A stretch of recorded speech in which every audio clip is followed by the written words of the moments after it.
Started. Vakratunda महाकाय सूर्यकोटि समप्रभ निर्विघ्नं कुरु मे देव सर्वकार्येषु सर्वदा. हरि ओम. स्वागतम स्वागतम सुस्वागतम. नमस्कार. मी कुमारी मानसी संतोष मनाली पंडित, मनस्पर्शी साहित्य कला व क्रीडा प्रतिष्ठानाची अध्यक्षा. आजच्या या मनस्पर्शीच्या 7व्या वर्धापन दिनानिमित्त आणि रक्षाबंधन दिन विशेष अशा ह्या ऑनलाईन काव्य मैफिलीत उपस्थित सर्व मान्यवरांचे, कवी कवयित्रींचे आणि सर्व रसिक श्रोत्यांचे मनापासून स्वागत करते. खरंच तुम्हाला इथे बघून आज खूप छान वाटतंय आणि ही आपली शब्द मैफिल, काव्य मैफिल अधिकच खुलून येणार आहे, ह्यात काहीच वाद नाही. रसिक हो, 7 वर्षांची ही साहित्यवारी, 7 वर्षांची ही साहित्यवारी, आठवणींची शिदोरी भारी. शब्दागणिक जुळली माणसं, स्नेहाची फुलली जणू पंढरी, स्नेहाची फुलली पंढरी. 24 जुलै 2026 रोजी गेल्या महिन्यातच आपल्या ह्या मनस्पर्शी परिवाराला 7 वर्ष पूर्ण झालेली आहेत. ही वाटचालीची 7 वर्ष, हा प्रवास म्हणजे खरंच साहित्य, कला किंवा क्रीडा क्षेत्रातील अनेक गुणांना व्यासपीठ देत, असंख्य मनांना जोडत पुढे जाणारा प्रवास आहे. आणि याच 7व्या वर्धापन दिनानिमित्त आपण गेल्या महिन्यात 25 जुलै रोजी ही काव्य मैफिल आयोजित केलेली होती. मात्र नियतीला खरंच काही वेगळंच मंजूर होतं आणि आपल्याला आपल्या ज्येष्ठ साहित्यिका, आपल्या मनस्पर्शीच्या ज्येष्ठ मार्गदर्शिका नीलांबरीताई गानू यांच्या निधनाची अत्यंत दुःखद आणि धक्कादायक बातमी कळली. खरं सांगायचं तर एका बाजूला 7 वर्षांचा आनंद होता, पण दुसऱ्या बाजूला आपल्या माणसाला गमावल्याचं दुःख होतं. पण असं मी म्हणेन की मनस्पर्शीसाठी नीलांबरीताईंचं नसणं ही पोकळी खरंच भरून न निघण्यासारखी आहे. त्यामुळे त्यांचं स्मरण केल्याशिवाय आज आम्ही नक्कीच पुढे नाही जाऊ शकत. त्यांचं प्रेम, त्यांचं मार्गदर्शन आणि साहित्यावरील त्यांची निष्ठा ही कायम आपल्या स्मरणात राहणार आहे. त्यामुळे त्यांच्या पवित्र स्मृतीस विनम्र अभिवादन करण्यासाठी आपण सर्वांनीच 2 मिनिटाचं मौन पाळूयात. तुम्ही जिथे कुठे आहात तिथे फक्त त्यांच्या शांततेसाठी, त्यांच्या स्मृतीसाठी आपण 2 मिनिटं शांतता बाळगूयात.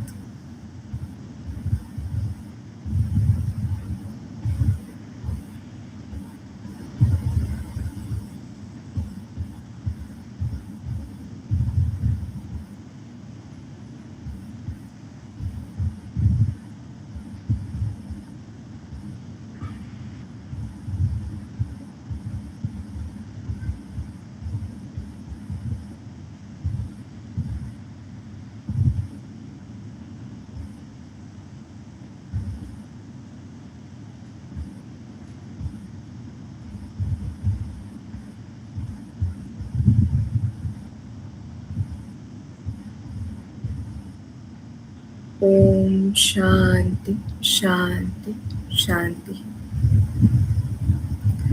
काही माणसं दूर जातात पण त्यांच्या आठवणी दूर जात नाहीत. शब्द शांत होतात पण त्यांचे विचार आपल्या मनात नेहमीच बोलके राहतात. आणि याच विचारांना पुढे नेत आता आपण मनस्पर्शीच्या कार्याकडे वळत आहोत. 7 वर्षांपूर्वी रसिक हो, शब्दांच्या प्रेमात पडलेल्या काही माणसांनी एक छोटंसं स्वप्न पाहिलं.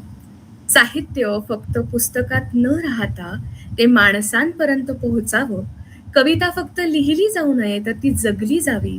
लेखक, कवी, रसिक यांच्यातील एक जिव्हाळ्याचं कुटुंब निर्माण व्हावं, अशा उद्दिष्टाने आपण मनस्पर्शी व्हॉट्सअप समूहाची 24 जुलै 2020 रोजी स्थापना केली. आज 7 वर्षानंतर मागे वळून पाहताना जाणवतंय, खरंच ही केवळ एका संस्थेची वाटचाल नव्हती, तर ही माणसं जोडणारी, संवेदना जपणारी आणि अखंड सुरू असलेली एक सुंदर साहित्यवारी आहे. प्रत्येक सुंदर प्रवासामागे एक स्वप्न असतो, एक ध्यास असतो आणि एक समर्पित प्रवास असतो.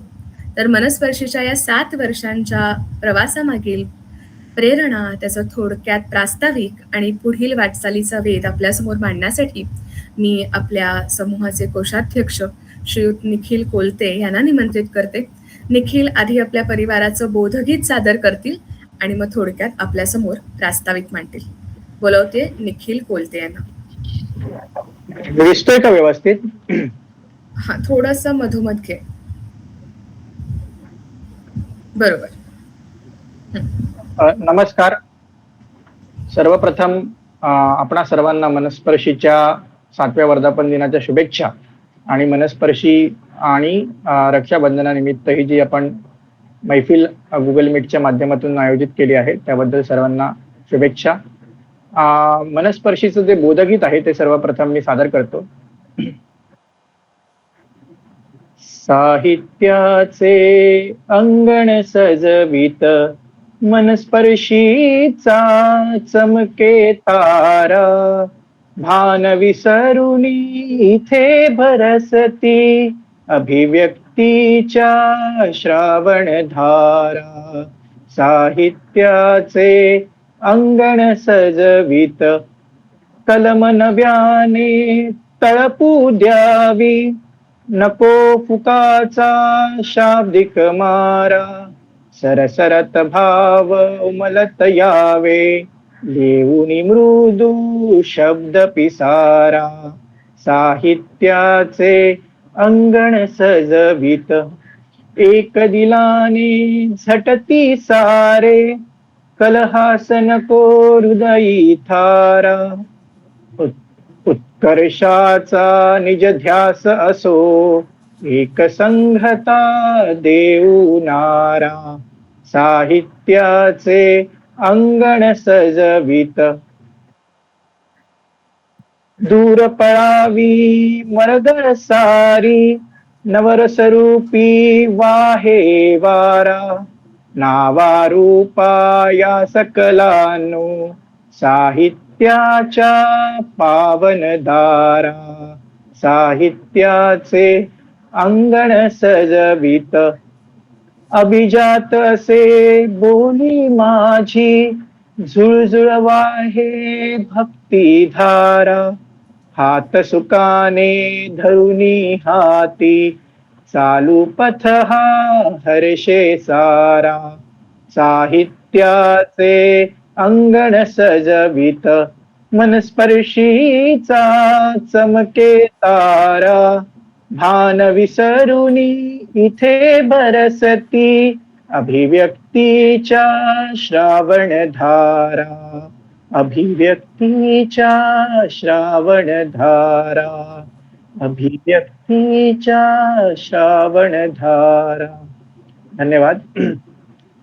तर हे जे स्वागत गीत होतं ते आपल्या मनस्पर्शी संस्थेच्या कार्यकारिणी सदस्य डॉक्टर मानसीताई पाटील यांनी लिहिलेलं आणि यांनी स्वरबद्ध केलेलं आहे.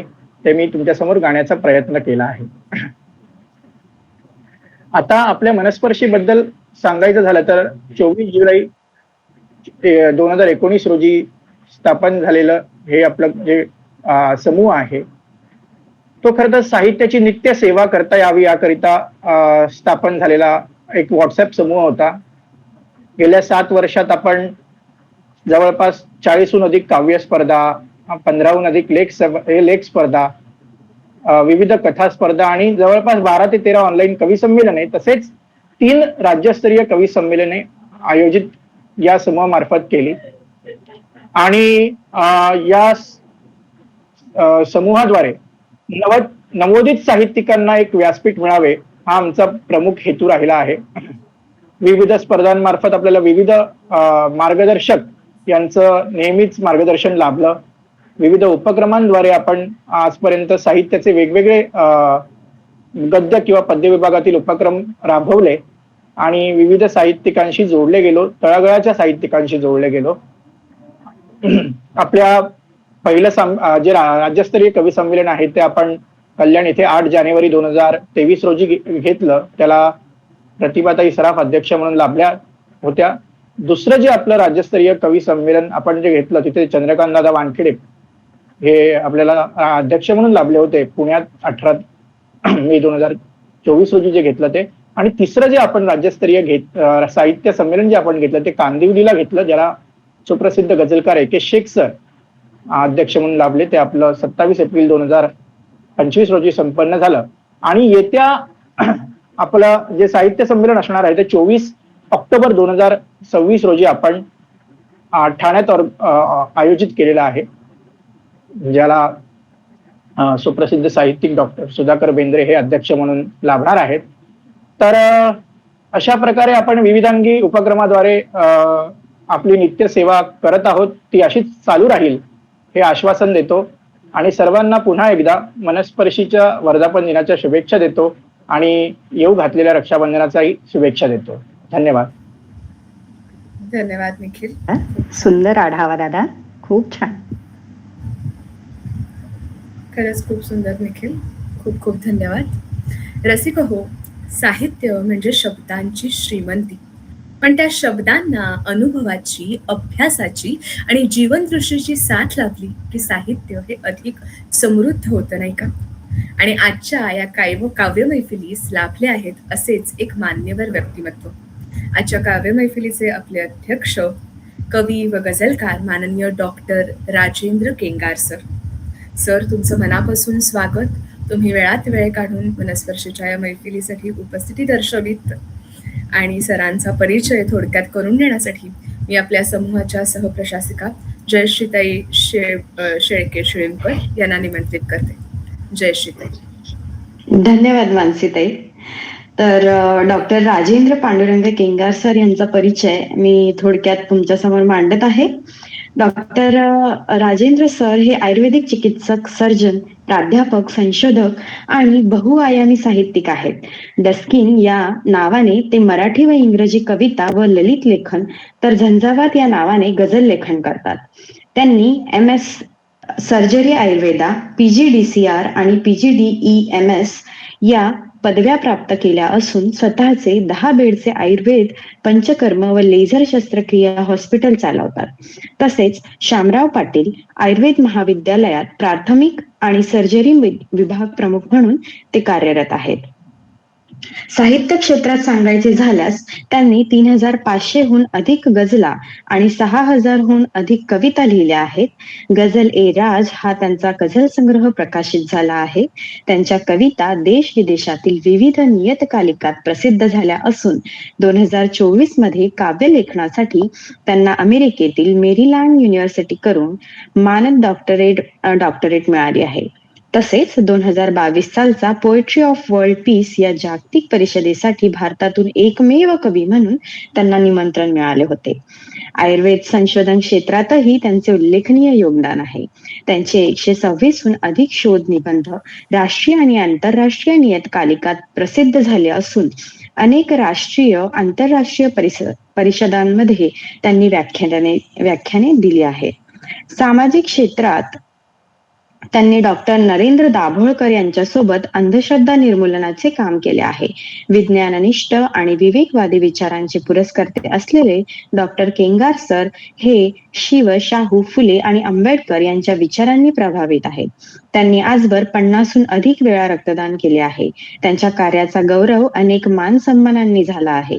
महाकवी ग्रेस यांच्या हस्ते उत्कृष्ट कवी पुरस्कार, शिवाजी विद्यापीठाचे गोल्ड मेडल, जीवन गौरव पुरस्कार आणि 2024चा महाकवी ग्रेस यांच्या नावाचा राज्यस्तरीय साहित्य पुरस्कार अशा अनेक पुरस्कारांनी ते सन्मानित झाले आहेत. वैद्यक, संशोधन, साहित्य आणि सामाजिक बांधिलकी या सर्व क्षेत्रात आपल्या कर्तृत्वाची छाप उमटविणारे, ज्ञान आणि साहित्याची समृद्ध परंपरा जपणारे असे मान्यवर व्यक्तिमत्व आज आपल्या या काव्य मैफिलीला अध्यक्ष आणि प्रमुख पाहुणे म्हणून लाभले आहे. ही आपल्या सर्वांसाठी निश्चितच अभिमानाची आणि आनंदाची बाब आहे. सर, आपल्या आजच्या काव्य मैफिलीत मनपूर्वक स्वागत. धन्यवाद. धन्यवाद जयश्रीताई. सुंदर, खूप सुंदर परिचय करून दिला. रसिक हो, आता आपण प्रवेश करूयात आजच्या या कार्यक्रमाच्या मुख्य टप्प्यात, म्हणजेच आपल्या काव्य मैफिलीच्या सादरीकरणांकडे. आज विविध भावना, अनुभव आणि विचार आपल्या शब्दातून सगळ्यांपर्यंत पोहोचणार आहेत. तर मग मनातले शब्द ओठांवर उमलू दे, भावनांना कवितेची वाट सापडू दे. आजच्या या सुंदर मैफिलीत मनामनांची हळवी भेट घडू दे.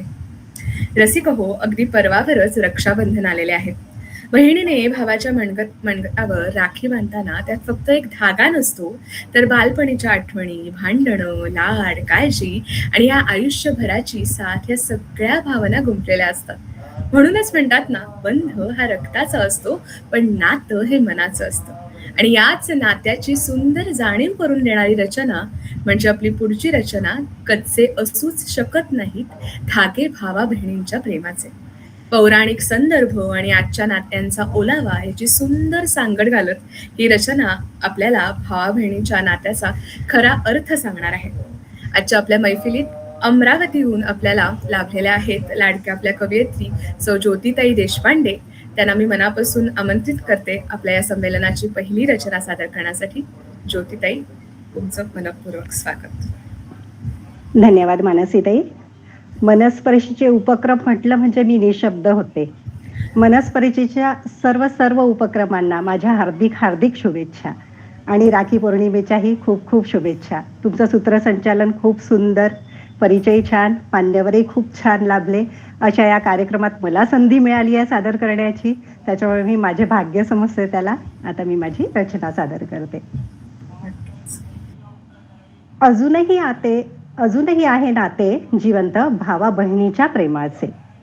अजूनही आहे नाते जिवंत भावा बहिणीच्या प्रेमाचे. द्रौपदीने दिला भरजरी पितांबर फाडून. द्रौपदीने दिला भरजरी पितांबर फाडून. माधवाने दिले आश्वासन रक्षणाचे दुरून. माधवाने दिले आश्वासन रक्षणाचे दुरून. अजूनही काळजाच्या हळव्या कोपऱ्यात तोच भाव आहे दडला. अजूनही काळजाच्या हळव्या कोपऱ्यात तोच भाव आहे दडला. भावाने चाखली खारी चव खिरीची. भावाने चाखली खारी चव खिरीची आणि लाज राखली बहिणीच्या प्रेमाची. हिंदू संस्कृतीत आहे राखीला स्थान मानाचे. हिंदू संस्कृतीत आहे राखीला स्थान मानाचे. कच्चे असूच शकत नाही धागे भावा बहिणीच्या प्रेमाचे. एक ओली कपार काळजातली नित्य असते पाझरत. एक ओली कपार काळजातली नित्य असते पाझरत. मनाच्या सागर तळाशी असतो शिंपल्यातला मोती. मनाच्या सागर तळाशी असतो शिंपल्यातला मोती. अलवार रेशीम बंधनाचा. अलवार रेशीम बंधनाचा. येऊ देत कितीही वादळ आणि होऊ देत भडीमार त्या गैरसमजरूपी लाटाचा. तरीही तो शिंपल्यातील मोती टिकवून ठेवतो अस्तित्व प्रेमाचे. तरीही तो शिंपल्यातील मोती टिकवून ठेवतो अस्तित्व प्रेमाचे. बहीण भावाच्या निरामय नात्याचे. सुख दुःखाची भरती ओहोटी अजून पक्के करते धागे. सुख दुःखाची भरती ओहोटी अजून पक्के करते बहीण भावाचे नाते. जणू पडसाद उमटतात निर्मोही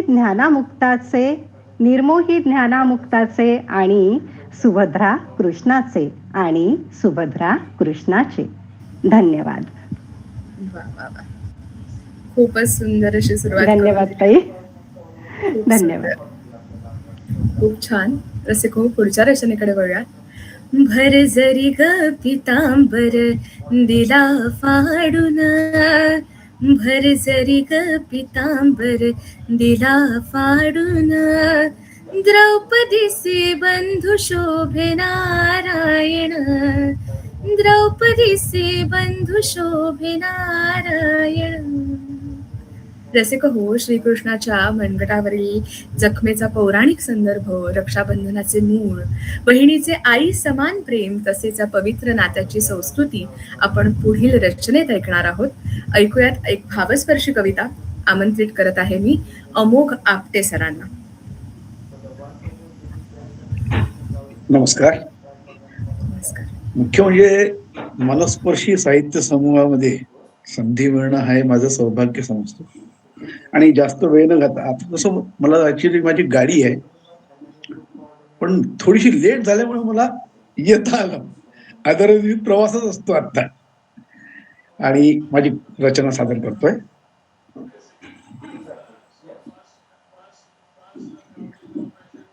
रक्षाबंधनावरची कविता माझी सध्या वृत्तवनहरिणी. श्रीकृष्णाच्या मनगटासत्या जखम एकदा होती झाली. श्रीकृष्णाच्या मनगटासत्या जखम एकदा होती झाली, म्हणून द्रौपदीने वस्त्राची फाडून चिंधी तिथे बांधली. रक्त थांबले त्याचमुळे मग श्रीकृष्णाला बरे वाटले. त्या दिवसाला रक्षाबंधन अशी मान्यता खरी मिळाली. लहान मोठी असो कोणती बहीण शेवटी आई असते. लहान मोठी असो कोणती बहीण शेवटी आई असते. आयुष्याच्या अखेरीस पण नाळ जोडली तीच राहते.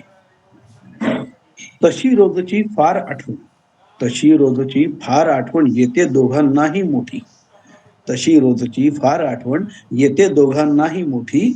रक्षाबंधन असताना मन तिच्याकडे बघ धावत जाते. राखी म्हणजे नसतो धागा बंधन समजा ते नात्याचे. त्या धाग्याने बंद राहती जुळून भावाशी बहिणीचे. रक्षण करतो भाऊ आपल्या बहिणीचे मग संकटकाळी. जुनी संस्कृती आहे म्हणून पालन करूया ह्याच प्रतीचे. धन्यवाद. वा वा वा, खूप सुंदर. खरंच खूप छान असं सादरीकरण केलं तुम्ही मुख सर. धन्यवाद. रसिक हो, पुढे होऊयात. रक्षाबंधन तर आपण बघितलं, पण खरं सांगायचं तर जीवन हे आपलं नेहमीच आपल्या मनासारखं कुठे हो असतं. कधी सुखाची सकाळ असते तर कधी दुःखाची संध्याकाळ. पण परिस्थिती कशीही असो, जगण्याची उमेद मात्र ओठांवरचं गाणं बनून राहिली पाहिजे, नाही का? आणि इथेच एका जुन्या गाण्याची आपल्या ओळ आठवते. जीवन गाणीये गात राहावे, जीवन गाणीये झाले गेले विसरून जावे, पुढे पुढे चालावे, जीवन गाणीये. बस याच एका भावनेतून आयुष्याकडे सकारात्मकतेपणे पाहायला शिकवणारी रचना गात राहावे जीवन गाणे आता आपण पुढे ऐकणार आहोत. सुखदुःखाच्या वाटेवरही मनातला उत्साह जिवंत ठेवणारा हा एक सुंदर जीवन गाण्याचा अनुभव घेण्यासाठी फलटणहून आपल्या मैफिलीत सहभागी झालेले आहेत भाग्यश्री खुटाळेताई. भाग्यश्री ताईंचे मी मनापासून स्वागत करते.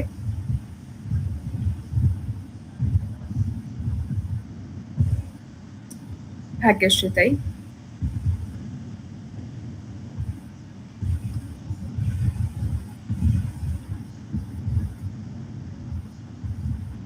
माणसे ते भाग्यश्री ते दिसत नाही आहे त्याच्यामध्ये. बरं, ठीक आहे ठीक आहे. तर नंतर आल्या तर मग त्यांची नंतर घेऊया. ठीक आहे. ओके. छायाताई आहेत ना पुढच्या? हो आहे. ठीक आहे. रसिक हो, आता जरा आपण आपल्या मनाला निसर्गाच्या कुशीत घेऊन जाऊयात. आपण एखाद्या सुंदर फुलाकडे पाहतो, आकाशातले रंग पाहतो, पावसाच्या सरी अनुभवतो आणि नकळत मन म्हणतं, वाह किती सुंदर आहे हे. निसर्ग म्हणजे खरंच हाच असा रंगांचा उत्सव आहे, नाही का? आणि याच रंगांच्या प्रेमात पडलेलं मन म्हणजे रंगवेड मन. तर निसर्गाच्या कुशीत विसावलेले रंग, त्यांची उधळण आणि त्यातून मनाला मिळणारा आनंद आपल्या शब्दातून अनुभवायला देणारी आपली ही पुढील रचना आहे रंगवेडी. चला तर या रंगांच्या दुनियेत क्षणभर आपणही हरवून जाऊयात. तर अशीच एक बहारदार रचना सादर करण्यासाठी मी बोलवतेय डॉक्टर छाया यादव ताई यांना. नमस्कार. सर्वप्रथम मी आपलं सर्वांचं अभिनंदन करते आणि निवेदिकांनी इतकं सुंदर माझ्या कवितेच्या अगोदर इतकं सुंदर वर्णन केलंय. I love that. खूप सुंदर. Thank you very much. तर मी माझी कविता तुमच्यासमोर सादर करते. मज रंगांचे गंध वेडावती, रंगांचे मद स्पर्श खुणावती, रंगवूनी सगळे चराचर, आपुल्याच रंगी ते दंग होती. खुळ्या ढगांना ढवळे करतो मऊ मुलायम रंग पांढरा, खुळ्या ढगांना ढवळे करतो मऊ मुलायम रंग पांढरा, कापूस वेचित वारा भरितो निळा सावळा गगन गाभारा. आसुसलेली धरती सावळी, आसुसलेली धरती सावळी, ओथंबले नभ झेलत जाई, मेघ भारील्या क्षितिजावरती लखलख बिजली झोके घेई.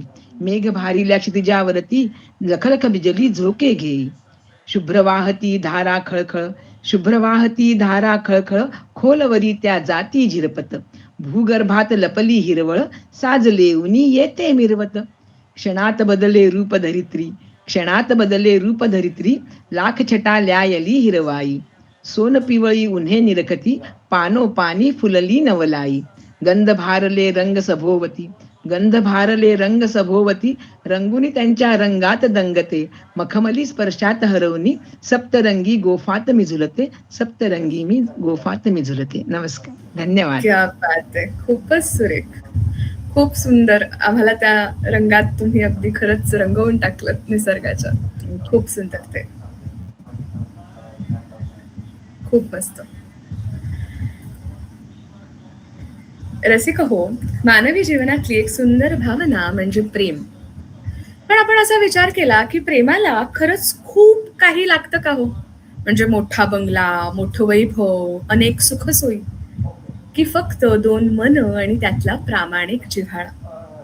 कारण जिथे प्रेम असतं तिथे छोटीशी झोपडी सुद्धाही एखाद्या राजमहालापेक्षाही सुंदर वाटते. प्रीतीची झोपडी ही अशीच एका प्रेमाच्या साधेपणाची, आपुलकीची आणि हळुवार भावनेची आपली पुढील रचना आहे. छोट्याशा कुटीतही प्रेमाचं संपूर्ण विश्व कसं सामावू शकतं हे शब्दातून अनुभवायला आपल्याला आता मिळणार आहे. आपल्या भेटीला येत आहेत नवीन अगरखेडकर सर, जी कविता त्यांची सादर करत आहेत. तुमचं मनपूर्वक स्वागत सर. नमस्कार. माझा आवाज येतो आहे ना सगळ्यांना? हो, येतोय व्यवस्थित. नमस्कार, मी नवीन अगरखेडकर पुण्यावरून या काव्यसंमेलनात सहभागी झालो आहे. सर्वप्रथम मनस्पर्शीच्या सर्व पदाधिकाऱ्यांना माझा नमस्कार. खूप छान आपली हा उपक्रम त्यांनी आपल्यासाठी सादर केला आहे आणि या वर्धापन दिन विशेष ऑनलाईन काव्य मैफिलीमध्ये आपण मला सहभागी करून घेतला त्याबद्दल खूप खूप धन्यवाद. आणि आपल्या सर्व कवी मित्रमैत्रिणींचं पण मी मनपूर्वक धन्यवाद देतो. ही माझी जी छोटीशी कविता आहे ही प्रेमावर केलेली कविता आहे. म्हणजे माझ्यासाठी माझी जी प्रेयसी आहे तीच माझ्यासाठी सर्वस्व आहे. माझ्याकडे बाकी फार काही द्यायला नाही, बंगला नाही, गाडी नाही. माझी प्रेमाची छोटीशी झोपडी आहे आणि माझ्या झोपडीत प्रत्यक्ष माझ्यासाठी माझा शुक्रतारा अवतरलेला आहे. इतकं या कवितेतून मला असं सांगायचं आहे की मला माझ्या प्रेमाची चाहूल लागलेली आहे आणि माझ्या झोपडीत माझ्या प्रेमाचा शुक्रतारा आहे, हे मला या कवितेतून सांगायचं आहे. तर मी असं म्हणतो की तुझ्या माझ्या प्रेमाच्या एका उत्तुंग आभाळी, तुझ्या माझ्या प्रेमाच्या एका उत्तुंग आभाळी, छोटा थेंब पावसाचा इंद्रधनू त्याच्या भाळी. माझ्या मनाचा सागर होई तुझ्याच मनाचा, माझ्या मनाचा सागर होई तुझ्याच मनाचा, वरवरी शांत आत मन कल्लोळ भावनांचा. मन मातीच्या रूपात बीज प्रीतीचे रुजता, मन मातीच्या रूपात बीज प्रीतीचे रुजता, प्रेम वृक्ष अंगणात पाणी फुली मोहरता. भिडे धरेला आभाळ चाहुल त्या क्षितिजाची, भिडे धरेला आभाळ चाहुल त्या क्षितिजाची, उभी तुझ्या प्रतीक्षेत माझी झोपडी प्रीतीची, उभी तुझ्या प्रतीक्षेत माझी झोपडी प्रीतीची. माझ्या प्रीतीच्या झोपडी, माझ्या प्रीतीच्या झोपडी, प्रेम तुझा सहवास, तुझ्या माझ्याच प्रेमाचा दाटे गंधित सुवास. शुभ्र पौर्णिमेच्या रात्री साज तुझाच दावता, शुभ्र पौर्णिमेच्या रात्री साज तुझाच दावता, नभी लाजले चांदणे रूप लोभस पाहता, नभी लाजले चांदणे रूप लोभस पाहता. माझ्या इवल्या झोपडी चंद्र जणू उगवला, माझ्या इवल्या झोपडी चंद्र जणू उगवला, साज नक्षत्रे तुला लाभे लोभस कांतीला. वाटे नभीच्या चंद्राला माझ्या नशिबाचा हेवा, वाटे नभीच्या चंद्राला माझ्या नशिबाचा हेवा, म्हणे असा कसा लाभे याच सौंदर्याचा ठेवा, म्हणे असा कसा लाभे यासच सौंदर्याचा ठेवा. तुझ्या डोळ्यात दाटले नभी पौर्णिमेचे तेज, तुझ्या डोळ्यात दाटले नभी पौर्णिमेचे तेज, शांत चांदण्यात दिसे तुझा मखमली साज. तुझे सालस सौंदर्य सांगे पहाटेचा वारा, तुझे सालस सौंदर्य सांगे पहाटेचा वारा, माझ्या प्रेम झोपडीत निजलेला शुक्रतारा, माझ्या प्रेम झोपडीत निजलेला शुक्रतारा, माझ्या प्रेम झोपडीत निजलेला शुक्रतारा. क्या बात आहे. धन्यवाद. खूपच सुंदर. आणि शेवटची माझी ओळ छोटीशी निजलेला शुक्रतारा. खूप सुंदर. शेवटची ही माझी प्रेमाची ओळ होती की माझ्या प्रत्यक्ष झोपडीत माझा प्रेमाचा शुक्रतारा माझ्या बरोबर आहे, ही भावना आहे माझी. धन्यवाद. खरंच खूपच सुंदर सर. मनापासून धन्यवाद. खूप छान वाटतंय. आपली मैफिल आणखीन बहारदार आणि रंगत होत चाललेली आहे.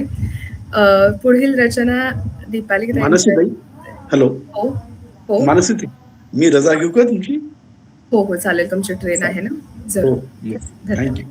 हा, धन्यवाद. दीपाली ताई नाही आलेली आहे. ठीक आहे, आपण पुढे जाऊयात. दीपाली ताई दिसत नाहीयेत. त्यांच्या नंतरची रचना. रसिक हो, आता थोडं वेगळं वळण घेऊयात मैफिलीत.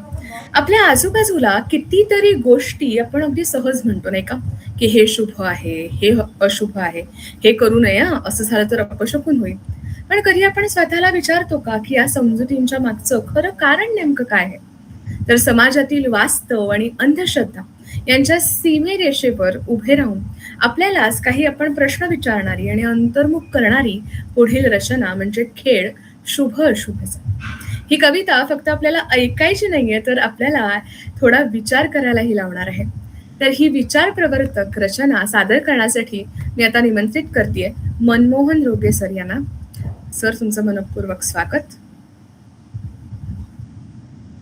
नमस्कार सर्वांना. नमस्कार. नमस्कार. आजच्या या 7व्या वर्धापन दिनाच्या विशेष काव्यरंगतीत मला सहभागी करून घेतल्याबद्दल सर्वांचे आभार आयोजकांचे. आणि आज रक्षाबंधन विशेष कार्यक्रम मला खूप प्रकर्षाने आठवण येते माझ्या बहिणीची. तिचं आज 10वं करून मी सकाळी झालो शिवाजी पार्कवरून, आणि दुर्दैवाने रक्षाबंधन दिवशी तिचं 12-13 आज यंदा मला जावं लागणार आहे परवा. तर आता मी माझी रचना सादर करतो. कवितेचे शीर्षक आहे खेळ शुभ अशुभचा. खेळ शुभ अशुभचा. कार्य ज्याच्या हाती त्याला न पुरे वेळ, कार्य ज्याच्या हाती त्याला न पुरे वेळ, आळशास मात्र बाधे सदा सर्वदा काळ. वा वा. कुणी कार्यसिद्धीसाठी खपे दिन रात, कुणी कार्यसिद्धीसाठी खपे दिन रात, घाई नाही कुणी बसे निवांत. मनगटावर विश्वास ज्याचा त्याला शुभ सात वार, मनगटावर विश्वास ज्याचा त्याला शुभ सात वार, दुबळे मात्र करती शुभ अशुभचे स्तोम फार. काळा रंग म्हणती अशुभ पुन्हा शिंक थांबवते, काळा रंग म्हणती अशुभ पुन्हा शिंक थांबवते. डोळा लवणे वाईट पुन्हा मांजर अडवते. शनिवार नावडे पुन्हा अमुक एक माणूस, शनिवार नावडे पुन्हा अमुक एक माणूस, एकेकाची न्यारी तरा कुणाचा एखादा रंग खास.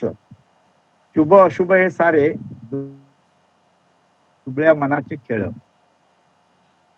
शुभ अशी नेहमी संत केले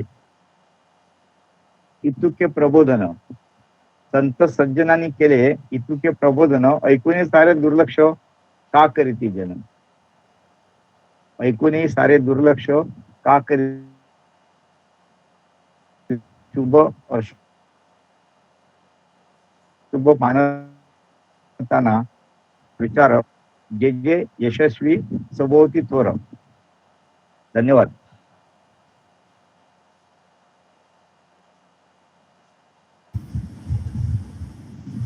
वा वा वा. खूप सुंदर. जसं कमेंट मध्ये म्हटलंय की शुभ अशुभ छान उलगडून सांगितलं तुम्ही. खरंच खूप सुंदर सर. खूप छान रचना. आपण आता पुढे बोलूयात. किरण बर्डे आलेत का? किरण बर्डे आहेत का? नाही. ठीक आहे. विनिता ताई पण नाही दिसत आहेत. विनिता कदम ताई. ठीक आहे, आपण पुढे बोलूयात. विनिता ताई पण नाही आहेत. आपण राधाताईंच्या रचनेकडे वळतोय.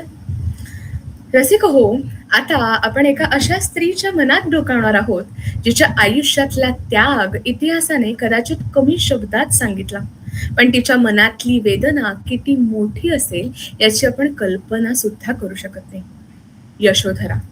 गौतम बुद्धांच्या महाप्रस्थानानंतर मागे राहिलेल्या यशोधरेच्या मनात किती प्रश्न असतील बरं, किती विरह असेल, आणि त्याच वेळी त्यांच्या ध्येयाचा स्वीकार करणारा किती मोठा त्याग असेल. या सगळ्या भावनांना शब्द देणारी अत्यंत संवेदनशील रचना म्हणजे आपली पुढची यशोधरेचे मनोगत ही रचना. कधी कधी इतिहास आपण राजांच्या नजरेतून ऐकतो, पण आज एका स्त्रीच्या मनातून तो अनुभवूयात. कोल्हापूरहून आपल्या मैफिलीत सहभागी झालेल्या आहेत कवयित्री सौ राधा गर्देताई. त्यांचं मी मनपूर्वक स्वागत करते त्यांची रचना सादर करण्यासाठी. नमस्कार ताई, तुमचा नमस्कार. इतका सुंदर गोड आवाज ऐकून मी माझ्या धसाड्या आवाजात काय सांगणार होते, पण साहित्य कविता सादर करायची म्हणजे करायची. मनस्पर्शीच्या 7व्या वर्धापना निमित्त प्रशासक, सर्व सभासद आणि आज इथे उपस्थित कविवरांचे मी खूप खूप अभिनंदन करते. आपला हा मनस्पर्शी समूह हिंदीमध्ये म्हणतात तसा दिन दुना रात चौगुना वाढत जावं ही मनापासून माझी इच्छा. मी माझी कविता सादर करत आहे. बाकी भूमिका मानसीताईंनी सांगितलेलीच आहे. झाला होता बोधिसत्व तू, मीच जगी या परित्यक्ता. यशोधरीच्या मनात येत आहे, झाला होता बोधिसत्व तू, मीच जगी या परित्यक्ता. बाळ सोडून कुशीत माझ्या अर्धरात्री गेला होता. किती जागल्या माझ्या संगे विभावरी सांगे कोणी, किती जागल्या माझ्या संगे विभावरी सांगे कोणी. विभावरी म्हणजे बहुतेक माहिती असेल, पण रात्र. किती जागल्या माझ्या संगे विभावरी सांगे कोणी. गारव्यात या राजसुखाच्या विरह अनल पेटत होता. तुझ्या मनाची हीच चलबिचल जाणवली होती जेव्हा, विचारण्याच्या प्रयत्नास तू थांबविले होतेस मला. सांगून गेला असता तर मी अडवणार ना वाट तुझी, म्हणून रात्री महाल तजला विचार आता कळलेला. मांडीवरच्या बाळासाठी क्षीर उरी दाटत होते, मांडीवरच्या बाळासाठी क्षीर उरी दाटत होते. तेच ऊर हे नयन नीरने चिंब चिंबसे भिजत असे. काय असा अपराध घडावा माझ्या हातून कळले ना. राजमंदिरी सोडून गेले नाथ एकटे मला कसे. कीर्ती पसरे दिगंतरी, कीर्ती पसरे दिगंतरी हे ऐकत असता मन सुखवे. काळ लोटला फार तरीही स्मरण सर्वदा साथ असे. पित्याविना या सुकुमाराला मोठा करण्या तप करते. पित्याविना या सुकुमाराला मोठ्या करण्या तप करते. पीत वसन परिधान करोनी महालीच संन्यस्त बसे. तरी स्वतःला पारखण्याला दारावर आला होता. भिक्षेसाठी मला बोलवून स्थैर्य स्वतः घेऊन गेला. तुला मिळावे तुझेच इप्सित हीच कामना मी करते. तुला मिळावे तुझेच इप्सित हीच कामना मी करते. तुझ्याच मार्गी चालण्यास हा जन्मपूर्ण अर्पण करते, जन्मपूर्ण अर्पण करते. धन्यवाद. वा, खूप सुंदर मनोगत मांडलं तुम्ही यशोधरा. खूप सुंदर राहतात आहे, सुरेख. आणि ही आपल्याला बाजू माहिती नसते, त्यामुळे खरंच अशा छान विषयावर तुम्ही रचना केली, त्याबद्दल तुमचं अभिनंदन मनापासून.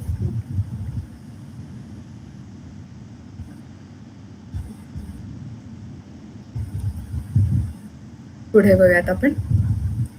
रसिक हो, असा आता एक विषय ज्यावर बोलायला लागलो की आठवणी आपल्या आपोआप जाग्या होतात.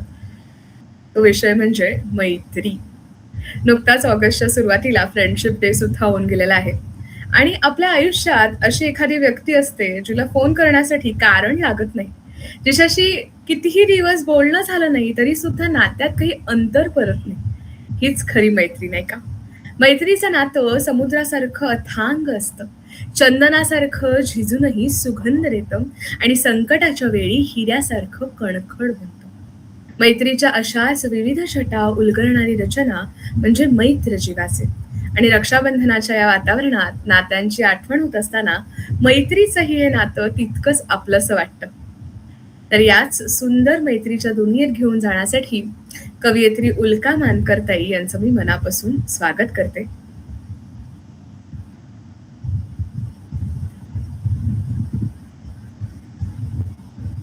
उल्काताई,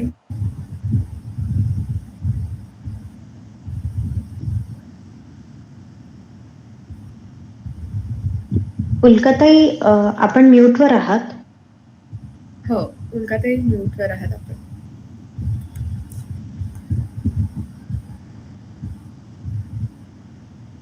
उल्काताई, तुमचं सादरीकरण आहे आता. आहात का तुम्ही इथे? मीटिंग मध्ये ताई आहेत अवेलेबल. हो.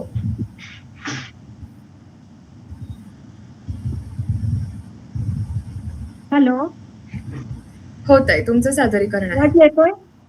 हो, आला. आवाज येतोय? हो हो, येतोय व्यवस्थित. तुमचा व्हिडिओ फक्त दिसत नाही. व्हिडिओ दिसत नाहीये कारण मी माझ्या नोट्स मध्ये आता आहे. अच्छा, बरं, ठीक आहे. सादरीकरणाला सुरुवात करा. सादर करू? बर. हो हो.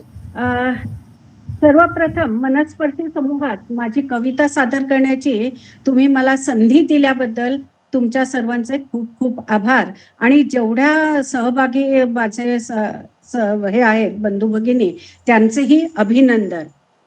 माझ्या कवितेचं नाव आहे मैत्र जीवाचे. काय माहीत कुणास ठाऊक कसे जडले मैत्र भाऊक. काय माहीत कुणास ठाऊक कसे जडले मैत्र भाऊक. मैत्र अमुचे समुद्रासारखे अथांगतेचा थांग नसे. मैत्र अमुचे समुद्रासारखे अथांगतेचा थांग नसे. मैत्र असे झऱ्यासारखे, मैत्र असे झऱ्यासारखे खळखळणाऱ्या पाण्यासारखे. मैत्र अमुचे चांदण्यासारखे शीतलतेचे अंगणच असे. मैत्र असे चंदनासारखे, मैत्र असे चंदनासारखे झिजून सुगंध पसरवणारे. मैत्र आमचे नभासारखे उंचीचे मापन फिके पडे. मैत्र आमचे आकाशासारखे गवसणी घालणे सोपे नसे. मैत्र जसे हिऱ्यासारखे कणखरतेचे प्रतीक असे. असे सगळ्यांचं लाभो मैत्र, असे सगळ्यांना लाभो मैत्र. ना उरेल वैराची काळ रात्र. धन्यवाद. वा, खरंच अगदी खरंय. असं मैत्र लाभलं पाहिजे आणि ज्यांना लाभलंय ते खरंच किती भाग्यवान आहेत. खूप सुंदर. मध्ये ज्यांच्या रचना आपण नाही घेतल्या त्यांच्यापैकी कोणी आलेलं का आहे का? एकदा चेक करते. विनीता ताई म्हणा किंवा दीपाली ताई. आय थिंक नाही. ठीक आहे. विनीता ताई आणि दीपाली ताई दोघी नाही आहेत. नाही आहेत ना? ठीक आहे, चालेल, काही हरकत नाही. रसिक हो, आता आपण आपल्या मैफिलीच्या शेवटच्या काव्यपुष्पाकडे वळत आहोत.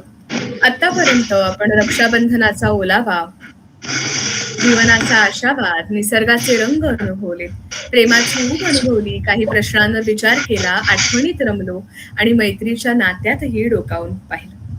आता या सगळ्या भावनांना घेऊन आपण पोचतोय एका गझलेच्या सुंदर दुनियेत. गझल म्हणजे शब्दांची नुसती मांडणी नाही, तर ती असते भावनेला दिलेली एक नाजूक सुरेल अशी चाल. आनंद कंदवृत्त या रचनेत शब्दांची सुरेख वीण आणि संवेदनशील भावविश्वाचा सुंदर संगम आता आपल्याला अनुभवायला मिळणार आहे. तर रसिक हो, मैफिलीच्या या अंतिम टप्प्यावर मी आता बोलवत आहे सुविद्या करमरकर ताई यांना, त्यांची गझल सादर करण्यासाठी.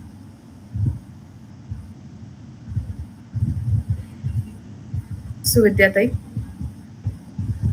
नमस्कार, मी सुविद्या करमरकर पुण्याहून बोलतेय.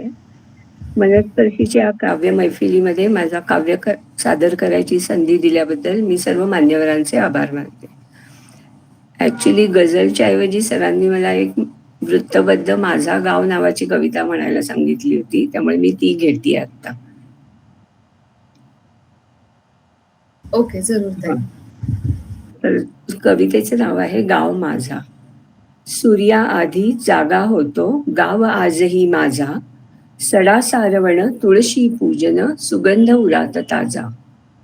भल्या पहाटे ग्राम मंदिरी सूर काकडा येती, गुळ खोबरे प्रसाद सारे श्रद्धेने मग घेती. वेशी वरला वृक्ष पुरातन काय थाटतो अजुनी, वेशी वरला वृक्ष पुरातन काय थाटतो अजुनी. पैनी पाहुणा नवा चेहरा नीट घेतसे बघुनी. कच्चे रस्ते डुलती शेते मोठे वरचे पाणी, रुंजी घाली मनात माझ्या अजुनी हिरवी गाणी. स्मरे आजही संथ वाहती कोसावरची गंगा, स्मरे आजही संथ वाहती कोसावरची गंगा. दिवस दिवसभर दुडुंबत राहणे आणिक नुसता दंगा. उंच भव्यते झाडवडाचे दुरून मजला बघते, ढोली मधले अजुनी जपले बाल्य दावनी हसते.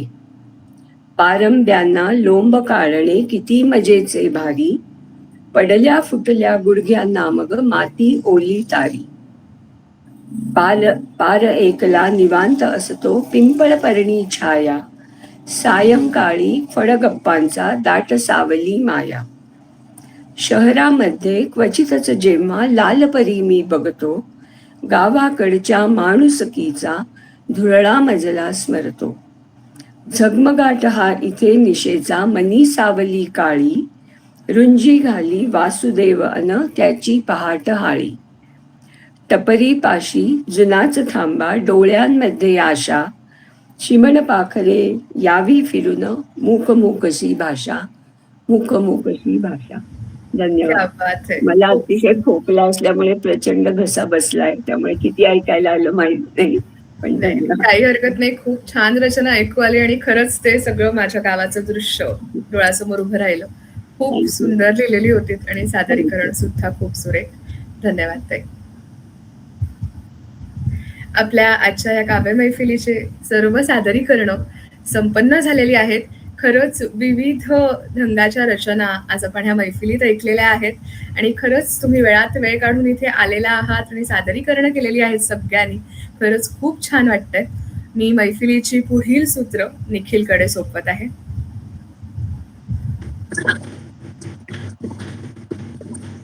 त्या अगोदर आपल्या ज्यांच्या कविता सादर झालेल्या नाहीत अशापैकी कोणी आलंय का? भाग्यश्रीताई, विनीताताई किंवा दीपालीताईंपैकी कोणी आलंय? नाही, मग अशी आम्ही चेक केलेलं ना. निखिल जस्ट लास्ट नाही आलेले. ठीक आहे. सर्वप्रथम आता माझी एक रक्षाबंधनाची कविता सादर करतो. बरं, चालेल. थोडं प्रेमाची, ओढ प्रेमाची असं शीर्षक आहे. राखी मधुनी नित्य दरवळे सुगंध तुझिया प्रेमाचा, राखी मधुनी नित्य दरवळे सुगंध तुझिया प्रेमाचा. भेटीसाठी आतुर असतो जीव लाडक्या भावाचा, भेटीसाठी आतुर असतो जीव लाडक्या भावाचा. माया तुझी लोभसवाणी मनास माझ्या मोहविते, माया तुझी लोभसवाणी मनास माझ्या मोहविते.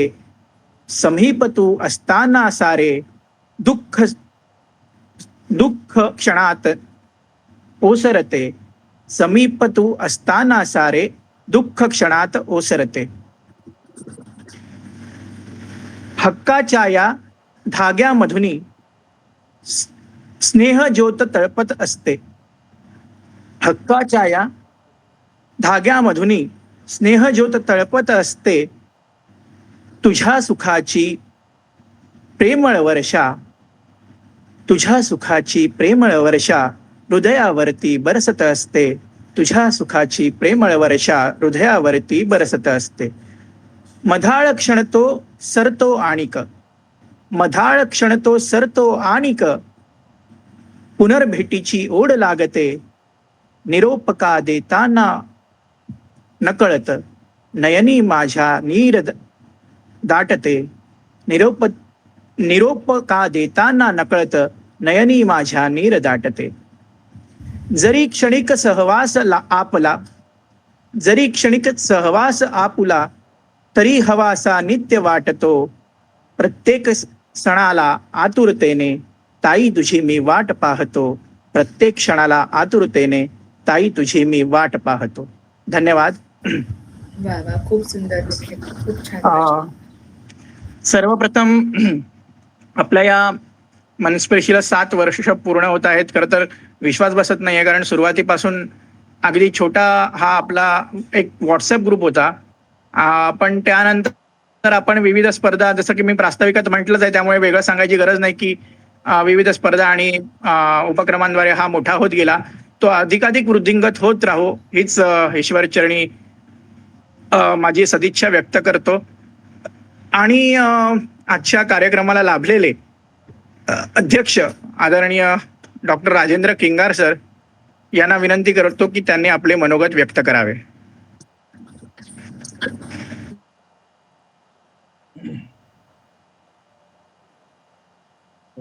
प्रथमतः मनस्पर्शीच्या माध्यमातून मला आपल्या समोर इथे काही व्यक्त होण्याची संधी मिळाली, त्याबद्दल मी मनस्पर्शी साहित्य, कला, क्रीडा आणि प्रतिष्ठानचे प्रथम आभार मानतो आणि आपल्या 7व्या वर्धापन दिनानिमित्त आपल्या सर्वांना मी शुभेच्छाही देतो. त्याचबरोबर हा जो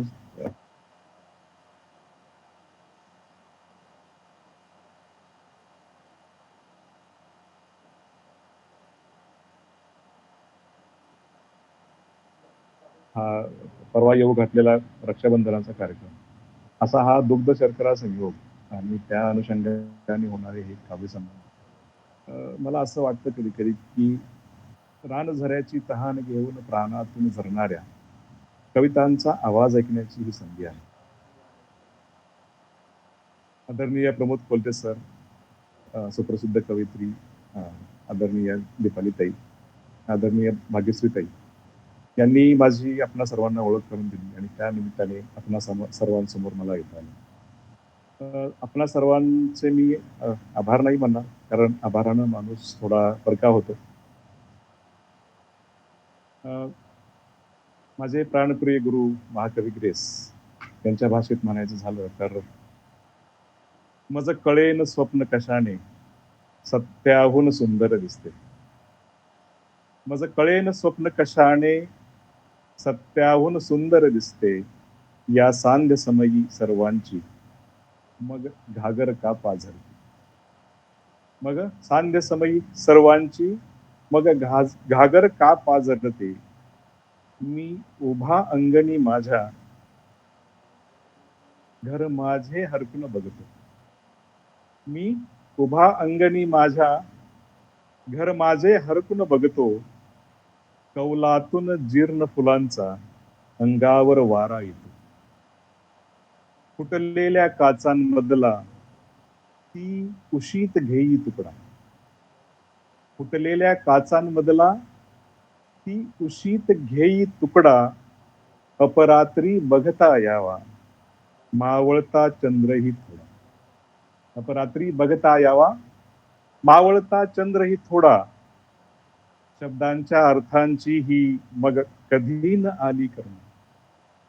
शब्दांच्या अर्थाची ही मज कधी न आली करुणा. ये डाळीसाठी तरी कुणी पंख मोडली नाही. मग ये डाळीसाठी तरीही कुणी पंख मोडली मैना. मला वाटतं ही पंख मोडली मैना तुमच्या समोर आज काही कवितांचं सादरीकरण करण्यासाठी उभे आहे. अशाच अनुषंगाने माझा भास आहे. बड़ा ही खूबसूरत है तेरे एहसासों का इत्र. बड़ा ही खूबसूरत है तेरे एहसासों का इत्र. मैं आपको याद भी करूं तो महकती है मेरी आंखें. निर्मिती करा. डॉक्टर रवींद्रनाथ टागोर म्हणतात, the night is black and the forest has no end. The night is black and the forest has no end. A thousand doors are closed. A thousand doors are closed. Yet I wander, seeking thee. हे भटकलेपण जे आहे ना, कुणाला तरी शोधण्याचं, seeking दी, त्याच्यातला प्रत्येकाचा दी आहे तो वेगवेगळा आहे. आणि त्या दीला शोधण्यासाठी आयुष्यभर आपण जो भटकतो, ती भटकंती म्हणजे कविता. कवितेच्या झपाटलेपणाने तिच्या शोधात आत्मिक वनवंती झोळीत टाकून सुरू आहे ही साहित्यिक भटकंती जन्मभर. फार जीवघेणी पायपीट असते. पायातील यमकांचे फोड फुटले तरी कवनांची माती चिकटून घेत नाही शब्दांना, की भळभळू देत नाही त्यातून एकही ओळ कवितेची. मग आपल्याच हाताना संत पण येऊ नये म्हणून मी ही चुकवत जातो प्रत्येक जन्माची वारी, आणि या जन्मातून त्या जन्मात फक्त भटकत राहतो कित्येक जन्म.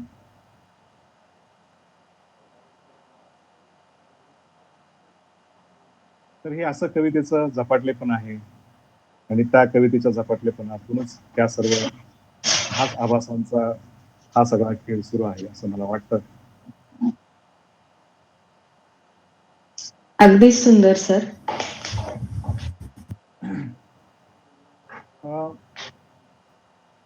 अजून एक ग्रेसच्या एका कवितेतून मी तुम्हाला थोडस कवितेचं एक सुंदर असं देखणं प्रांगण मी उभं करण्याचा प्रयत्न करतो. गावात पोचलो तेव्हा अंधार पसरला नव्हता. गावात पोचलो तेव्हा अंधार पसरला नव्हता. डोहात वाकला मेघ प्रतिबिंब न्याहाळीत होता.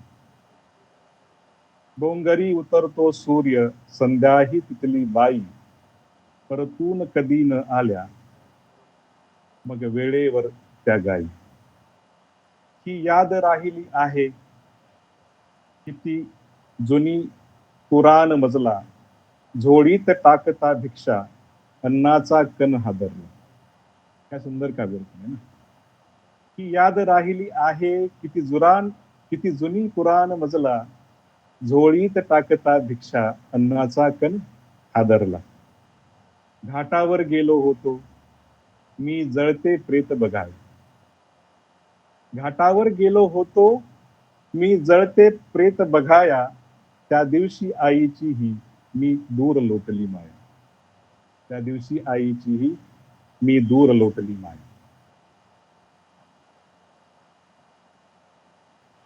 प्रत्येक कवितेच्या अर्ध्या वळणावर मी असाच दचकून जागा होतो आणि निसटून जाते माझ्या हातून उरलेली कविता.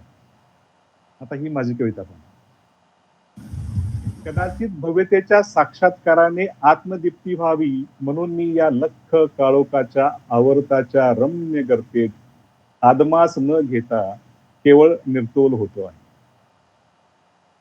आता केवळ अवयवांचा निस्संग होतो आहे इतकाच आभास नाही, त्याहूनही काही अतिगूढ अतिरम्य अंतरंगी उलट आहे असा, किंवा त्याहूनही उत्कट त्याहूनही मनोहर त्याहून भव्य असा कल्पनांचा श्रीरंगी साज वर्धमान होत आहे आतून. संध्येच्या विरळ गर्द विरळ आरोह अवरोहात केशरी आठवांची इतकी विलोभनीय मखमल गुंफत कुणी आपल्यातून निघून चालले आहे असे पूर्वाग्राही कधीच नव्हते. मला माहित आहे पुढ्यात मांडी घालून बसलेले या बेफिकीर अंधाराला मिती नाहीये, तिथी नाहीये, मती नाहीये की गती नाहीये, तरीही त्याचे आकुंचन प्रसरण इतके कातर मनोहर का असावे.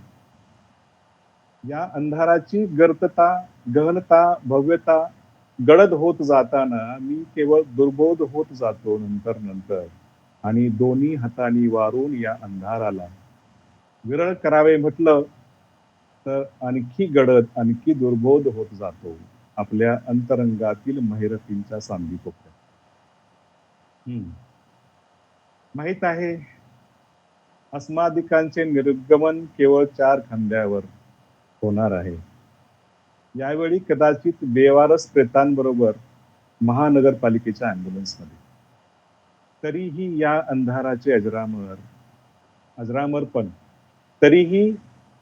अंधाराचे अजरामरपण कुठल्याच जन्मी मला जगण्याच्या ओचात जोजवता येणारच नाही. तरीही या अंधाराचे अजरामरपण मला कुठल्याच जन्मी जगण्याच्या ओचात जोजवता येणारच नाही. तर अशा बाळबोध कवितांनी माझे ललाट भगवे झाले आहे.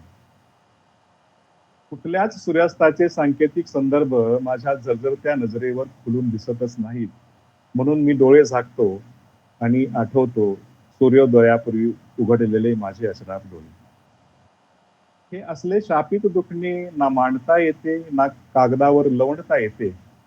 मग त्याची असह्य ठसठस सोसत निमूट होऊन अंधाराच्या कुशीत स्वतःला ढकलून मोकळे व्हावे वाटते. आणि मग आपले आत्मीय गर्भार लेखन अंधाराच्या साक्षीने असे स्वतःच्या समोर मांडत असताना आतली अनाम घुसमट अजून गडद होत जाते, अजून गहिरी होत जाते. आणि आपल्या सुखदुःखाला कुणी आत्मीय मायेने वाचूही नाही इतके एकाकीपण आयुष्याने द्यावे म्हणून आपलाच आकांत सुरू होतो. मग आपणच आपल्या अंतरंगात एका अनाम दुःखाच्या प्रतलाशी उमटत जातो आणि व्याकुळतेच्या अनन्य सुंदर अंगाने हळूहळू व्यक्त होत जातो. तेव्हा कुठे 2-4 वाक्यांची उपरती येते कविता. आता हीच कविता.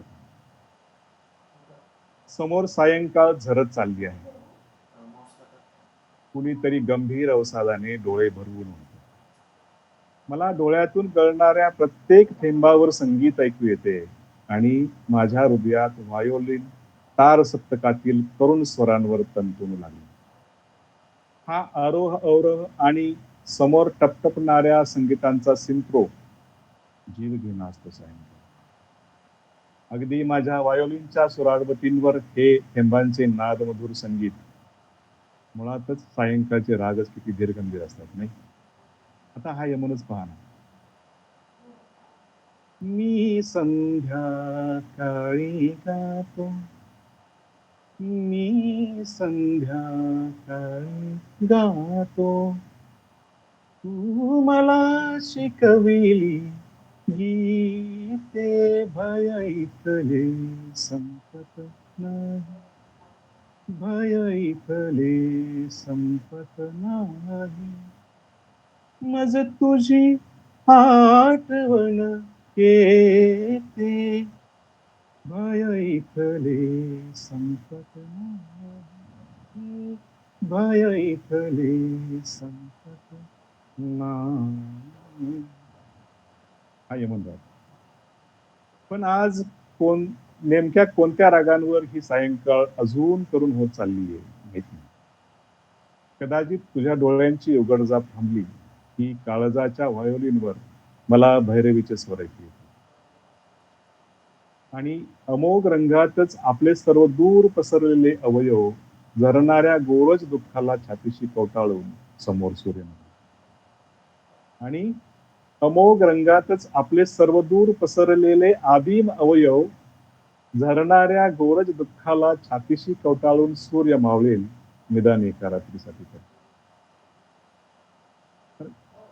असले शालीन गोरज तिथींवर झंकृत होणारे शापित दुःख आमचे कुणासमोर व्यक्त करायचे सांगा.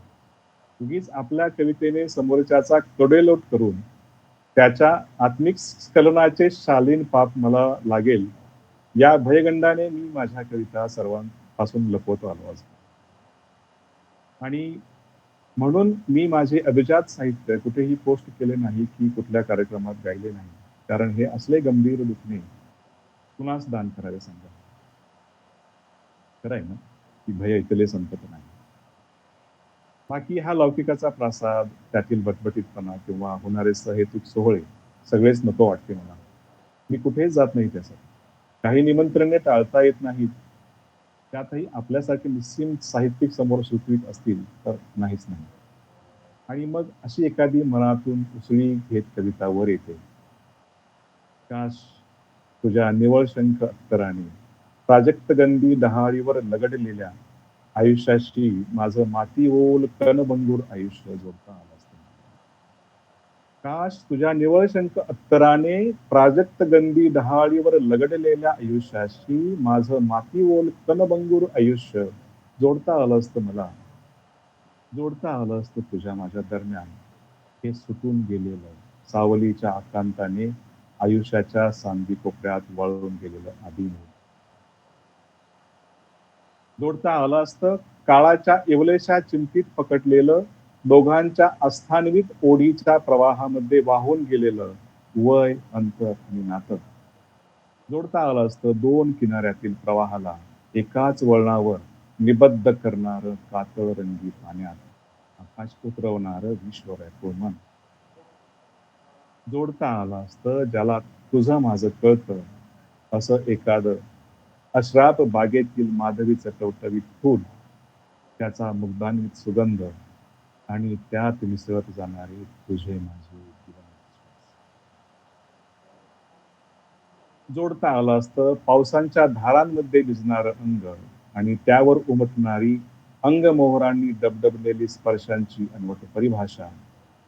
जोडता आलं असतं तुला स्थिमित करणारं माझं एखादं वाक्य आणि त्यानंतर येणारी अथांग स्तब्धता.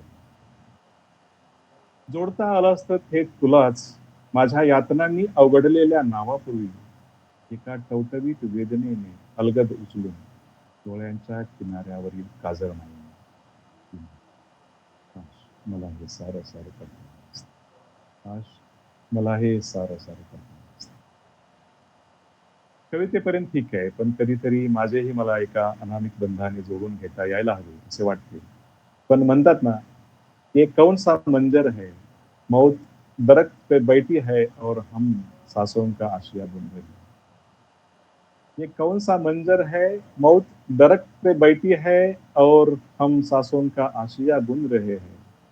वो आए भी तो क्या आए, वो आए भी तो क्या आए, महफिल तो उठ गई.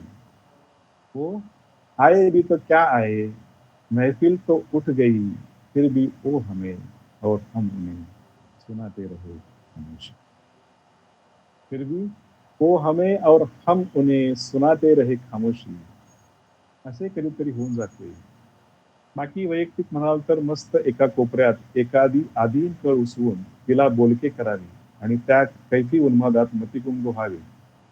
फार झिंजाडून टाकावे स्वतःला आणि भळबळत राहावे रात्रंदिवस. ही कवितेची आदिम उर्मी लिहून आपल्या परिघात जगत जावे यासारखे स्वर्गीय सुख नाही माझ्या इथे. आता हीच कविता आहे. माझी प्रार्थनाष्टक नावाची कविता आहे, त्याच्यातील काही अंतरे मिळतो. शंख वाजवतो उरात कोण उभा राऊळात. शंख वाजवतो उरात कोण उभा राऊळात, अशा कुण्या आठवाने माझा देव देवळात. तुझ्या पदरात दिवे हवे प्रकाशाचे इथे.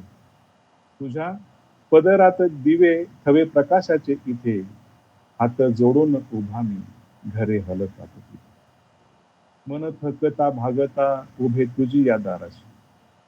मन थकता भागता उभे तुझी या दाराशी, जसा केवडा जळतो तसा दिवा देवळाशी. ओल्या शिंपल्या सड्यात पडे रांगोळीचे टिंब. ओल्या शिंपल्या सड्यात पडे रांगोळीचे टिंब, तुझ्या रावळी दिसावे कुण्या सजनाचे बिंब. कुणी ओढता जवळी डोळे पापण्यात ओले, तुझ्या चरणी पडती हात सैलावता. तुझ्या चरणी पडती हात सैलावता. शेवटी ज्ञानदेव सांगून गेलेत की संताचे संगती मनोमार्ग गती. संताचे संगती मनोमार्ग गती, आकळावा श्रीपती येणे कथे. रामकृष्ण वाचा भाव हा जीवाचा, आत्मा जो शिवाचा राम. आपल्या सर्वातूनच हे मनोमार्ग गतीने उदित होणे आणि अनंताकडे जाणे आहे हे मला ज्ञात आहे. म्हणून सरते शेवटी ही निरोपाची कविता मी आपल्या समोर सादर करतो आणि कविता संपल्यानंतर आपला निरोप. चल आता ही वहीची आरिक्त पाने रिकामी सोडून देईन कायमची. चल आता ही वहीची आरिक्त पाने रिकामी सोडून देईन कायमची. या घाट उतरणीच्या वाटांवर मावळतीचा सूर्य जसा बर्फ बनत जातो तसा मीही माझ्या हातांना क्षितिज कोश अंतराने हात पोटाच्या खिशांच्या हळव्या कोपऱ्यात करून घेईन. जमेल तेव्हा जमेल तसे जमेल त्या अर्थांनी वाचत जाईन ही रिकामी पाने. जमेल तसे जमेल तेव्हा जमेल त्या अर्थांनी वाचत जाईन ही रिकामी पाने. दुखरे ओघळ दुमडलेले कोपरे जागोजागी जिरजिरी रंगांची कसरची अक्षरे. काही स्वल्पविराम काही लांबलेली अंतरे काही सुटलेले श्वास. तुझ्या उरलेल्या डोळ्यांनी वारंवार तुझ्या उरलेल्या डोळ्यांनी वारंवार मोडत जाईन अंगावरचे काटे.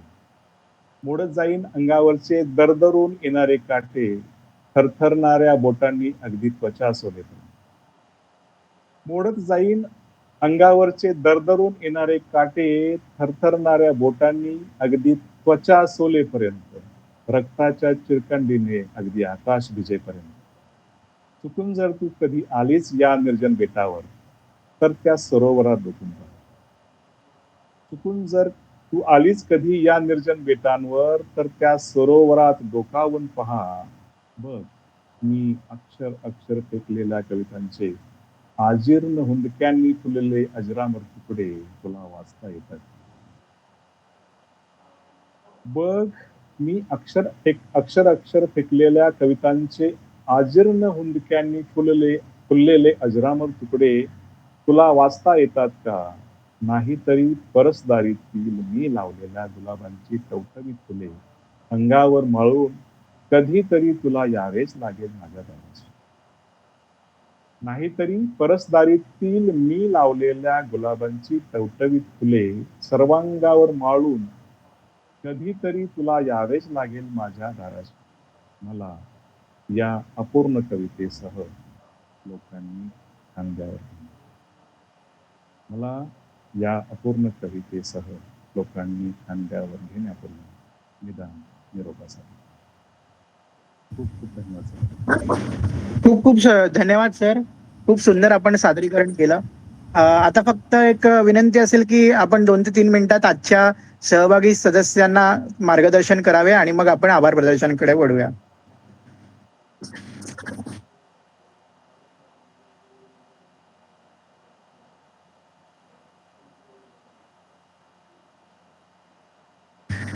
हा सर, आवाज येतोय ना? हा येतोय आवाज. हा हा. तर आता एक विनंती असेल की आपण एक 2 ते 3 मिनिटात आजच्या मैफिलीविषयी आपले मनोगत व्यक्त करावे आणि आपल्या सहभागी सदस्यांना मार्गदर्शन करावे आणि त्यानंतर आपण मग आभार प्रदर्शनाकडे वळू. अतिशय सुंदर आणि सुश्राव्य असा कार्यक्रम आपण या ठिकाणी आज आयोजित केला. आपल्या सर्वांचे मी खूप खूप आभार मानतो. विविधांगी अशा कवितांनी सजलेला हा कार्यक्रम अतिशय सुंदर होता. आपल्या वेगवेगळ्या मनोकुंदरात लपलेल्या भावनांना असे उजागर करत असताना प्रत्येकाच्या मनातील कवितेचा कोपरा हा किती हळवा आहे याचे आज सुंदर असे या ठिकाणी निरूपण झाले असे मला वाटते. या निमित्ताने आपल्या सर्वांच्या समोर मला येता आलं आणि आपल्या सर्वांच्या साहित्याचा प्रवास मलाही थोडासा उलगड तुमच्या समोर त्याचा आस्वाद घेता आला याचा खचितच अतिशय आनंद आहे. मनस्पर्शीच्या 7 वर्षामध्ये जो काही साहित्याचा बहर हा बहरतो आहे त्या बहराचा एक पात्र म्हणून मलाही तुमच्या समोर आज येता आलं त्याचाही खचितच आनंद आहे. आणि हा वटवृक्ष असाच मोठा होत जावा, साहित्याने समृद्ध होत जावा आणि त्यात अनेक असेच प्रवाह येत जाऊन हा सुंदर असा सागर निर्माण व्हावा, सागराचा महासागर व्हावा असंच मला वाटतं. आणि लिहिण्यासाठी बंधन नसतं, ते आतून असावं, झरझरतं असावं आणि आधी नसावं. उगीच लिहायचं म्हणून लिहायचं, वृत्ताला बांधून लिहायचं किंवा कुठली तरी 4 जोडाक्षर जोडून लिहायचं असं नाही होता. अगदी आत्म्याचा पाझर जिथे पाझरतो तिथून आपल्या आदिम कळांना उसवून साहित्य निर्माण व्हावं असं मला वाटतं. कारण कुठल्याही दुःखाचं दुःख पण उजागर करत असताना ते पवित्र असावं, ते पाक असावं आणि ते आपल्या साहित्य कृतीशी बांधील असावी असं मला वाटतं. कारण शेवटी प्रत्येकाच्या अनुभव विश्वातून निर्माण होणारं साहित्य हे वेगवेगळं असतं, विविधांगी असतं. परंतु ते आपल्या मनाशी किती प्रामाणिक आहे याच्यावर साहित्याची उंची आणि त्याची प्रतिभा ठरते. याचबरोबर आपण विविधांगी वाचन केलं पाहिजे. विविध देशातील किंवा किमान आपल्या मातृभाषेतील उत्तमोत्तम साहित्य आपण वाचलं पाहिजे असं मला वाटतं. कारण जेव्हा आपण वाचत असतो तेव्हाच उत्तम साहित्याची निर्मिती होत असते. शेवटी असं आहे की आपण जे उत्तम वाचू त्यातूनच उत्तम अशी साहित्य निर्मिती होणार असते. त्यामुळे सवंग वाचनाचा मोह टाळता आला पाहिजे आणि अतिशय दर्जेदार अशा पद्धतीचं साहित्य आपल्या मराठी विश्वात आहे. आमच्या आरती प्रभू असतील, माझे एक गुरु ग्रेस असतील किंवा अगदी पु ल देशपांडेंपासून ते वि स खांडेकरांपर्यंत खूप साहित्य विश्व समृद्ध आहे. परंतु त्या साहित्याचा परामर्श घेत असताना अगदी मनस्वी मनाने ते वाचलं पाहिजे, त्याचा आस्वाद घेतला पाहिजे, त्याच्यावर चिंतन केलं पाहिजे आणि मग गेलं पाहिजे. असं जर साहित्य लिहित गेलो तर आपलंही साहित्य समृद्ध होत जाईल, ते उन्नत होत जाईल आणि एक दिवस ज्ञानेश्वरांच्या ओवीप्रमाणे ते आकाशाला भिडेल असं मला वाटतं. आपल्या सर्वांना साहित्य यात्रेच्या शुभेच्छा. मला इथं बोलवलं त्याबद्दल आपल्या सर्वांचे खूप खूप मनापासून आभार आणि असाच आपला संघ इथून पुढे घडावा ही मनोकामना व्यक्त करून मी माझे 2 शब्द संपवतो. खूप खूप धन्यवाद. धन्यवाद सर, खूप छान. आता आपण कार्यक्रमाच्या शेवटी वळत आहोत आणि मी आभार प्रदर्शनासाठी सहसंचालिका जयश्रीताई शेळके यांना विनंती करतो की त्यांनी आभार प्रदर्शन करावं आणि त्यानंतर आपण कार्यक्रमाची सांगता करू. धन्यवाद निखिल.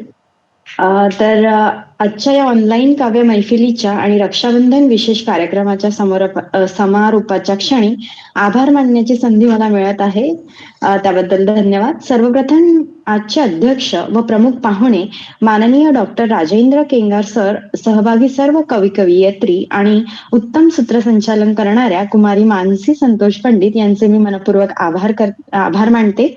तसेच आमचे कोषाध्यक्ष यांनी मनस्पर्शी प्रतिष्ठानाचा प्रभावी परिचय करून दिल्याबद्दल त्यांचेही मनपूर्वक आभार मानते. आमचे सचिव नागुलवार सर यांचे मी आभार मानते आणि हा 7वा वर्धापन दिनानिमित्त घेण्यात आलेला काव्य ऑनलाईन मैफिल तसेच रक्षाबंधनाचा स्नेह सोहळा आयोजित करणाऱ्या आमच्या मनस्पर्शी साहित्य व कला क्रीडा प्रतिष्ठानाच्या सर्व प्रशासकांचे आणि आयोजकांचे मी विशेष आभार मानते. आपला अमूल्य वेळ देऊन हा कार्यक्रम ऐकणाऱ्या सर्व रसिक श्रोत्यांचेही मनपूर्वक धन्यवाद. आणि शेवटी या मैफिलीची सांगता एका छोट्याशा चारोळीने करते. कवितेने मनामनात प्रेम फुलत राहावे, राखीच्या धाग्याने नाते अधिक घट्ट व्हावे, शब्दांची ही मैफिल अशीच रंगत राहावी, मनस्पर्शीची मैत्री सदैव बहरत राहावी, मनस्पर्शीची मैत्री सदैव बहरत राहावी. आपल्या सर्वांचे पुन्हा एकदा मनपूर्वक आभार. धन्यवाद. धन्यवाद जयश्री. आजची मैफिल इथे संपन्न झाली असं मी जाहीर करते. धन्यवाद. धन्यवाद.